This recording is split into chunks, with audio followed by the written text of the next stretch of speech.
Welcome back.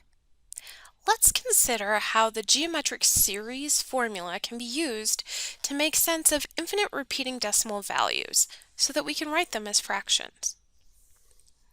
So let me remind you what we mean when I write something like, we're going to start with this example, 0.5 bar, or this often is also just written as 0.5555, then dot dot dot. So I'm claiming that this represents a number. The number I'm talking about is a number where we constantly have at every single place to the right of the decimal place a 5 digit. And so what that looks like is, well, the first spot after the decimal place is 5/10. The next spot after the decimal place represents a 5/100ths. And we have a 5/1000ths, or 5 over 10 to the third. 5 over 10 to the fourth, 5 over 10 to the fifth, and so on. Looking at this, you may notice that what we have is every single term is a multiple of 5/10. The first term is just 5/10. The term after it is 5/10 times 1/10. The next term is 5/10 times 1/10 squared, 5/10 times 1/10 cubed, and so on. And now we can recognize that the number we're talking about here can be thought of as a geometric series. It's the geometric series of initial term 5/10 multiplied by 1/10, in this case to the n minus 1 if I start my indexing at 1.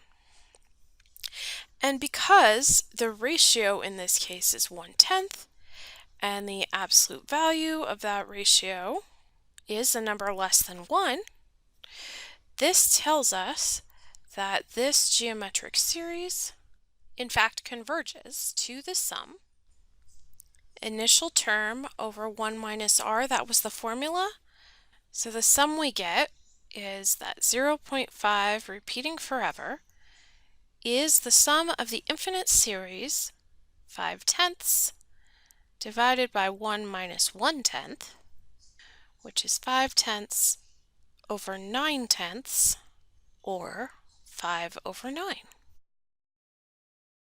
We can extend this and see what it would look like in other cases. How about 3.25252525 repeating? So what I mean here is the number where we have a 3, and then after the decimal place, every other digit is 2, then 5, 2, then 5. Let's go ahead and write this one as an infinite series. Well, first of all, there's a 3 kind of tacked on in front, but then the next term is 25 over 100. And then the next term is 25 over, let's go look, we're 2 places further down here, right here. So that's 10 to the 4th. And then we have to go 2 places further down, so the next one will be 25 over 10 to the 6th power, and we'll keep having that happen. Which means we can write this as 3 plus, notice this is the part where I see consistency in the initial term and what happens from each time. To get from 25/100ths to 25 over 1 or 10 to the 4th, we're multiplying by 1/100th.